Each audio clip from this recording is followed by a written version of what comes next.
ఈశ్వర, ఈ శరీరంతో సంబంధం ఏముంది?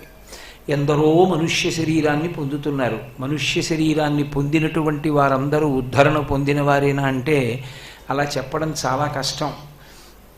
మనుష్యునిగా జన్మించిన మనుష్య జన్మ యొక్క వైభవాన్ని తెలుసుకోలేక బ్రతికున్నంత కాలము భోగములను అనుభవించి జీవితాన్ని నిరర్ధకం చేసుకున్న వాళ్ళు ఉంటారు. మనుష్య ఉపాధిని పొందనప్పటికీ, ఇతరమైనటువంటి ఉపాధులను పొందినప్పటికీ భగవంతుని యందు అచంచలమైనటువంటి భక్తి చేత తాము తరించడమే కాకుండా కాలముతో సంబంధము లేకుండా కొన్ని కోట్ల మందిని తరింపచేయగలిగినటువంటి శక్తిని పొందినటువంటి జీవులు కొంతమంది ఉంటారు.